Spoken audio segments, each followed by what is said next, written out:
Sveicināta, mīļā interneta draudze. Un, kā jūs saprotiet, šis ir Ziemassvētku laiks. Un gribētos padalīties ar savu tādu personīgo liecību, kā parasti agrākos laikos, jau sen kādi gadi 9 atpakaļ, kad es jau nepazinu Jēzu Kristu kā savu glābēju.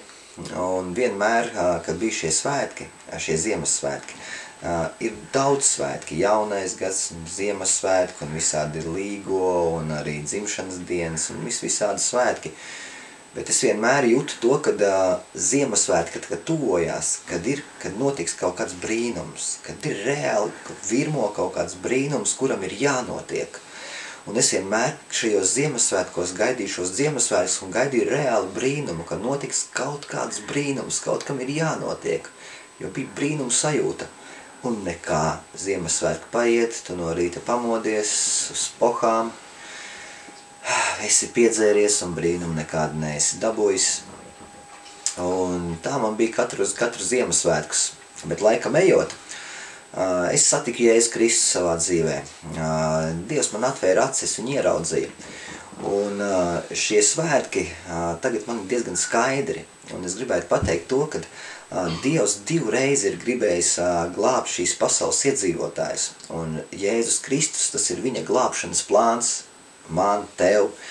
Un pirmais plāns Dievam bija arī ļoti brīnišķīgs. Dievs bija radījis cilvēkus, bet eņģeļi bija nokāpuši no debesīm zemē un uztaisījuši sev miesas un sataisījuši daudzas problēmas un cilvēkus arī pavilkuši līdzi tur nepareizā virzienā. Un cilvēki katrā gadījumā palika ļoti ļauni. Arī tagad daudz cilvēki ļauni, bet tad bija ļoti daudz ļaunu cilvēku tajā laikā. Un Dievs saprata, ka tas turpināties tā nevar vairāk, un viņš gribēja iznīcināt šo visu pasauli. Bet Dievs deva iespēju cilvēkiem, viņš deva glābšanu cilvēkiem.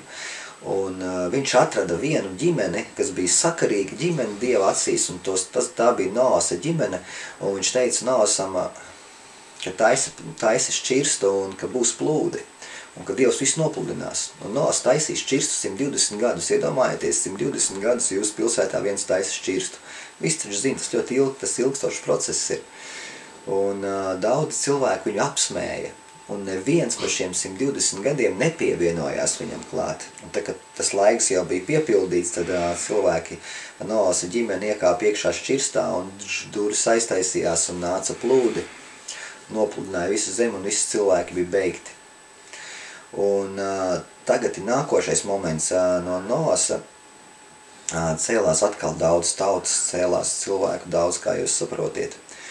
Un atkal viss tas pats moments, atkal cilvēki palika ļauni un nekrietni, un jūs redzat, kas notiek apkārt. Un Dievs sūtīja vēl vienu iespēju, glābēju, Jēzu Kristu. Un situācija ir tāda, ka Jēzus Kristus ir tagad tas pats šķirsts, kas agrākos laikos, kas varēja izglābt cilvēkus.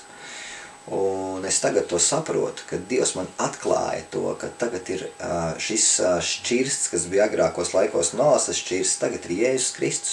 Un ja tu iekāp iekšā viņā, tas ir very good feeling, atrasties iekšā Kristu. Un tas ir forši.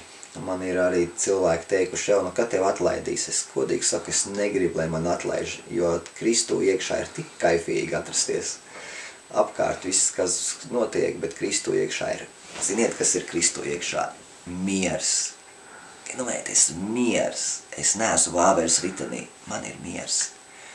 Man ir prieks.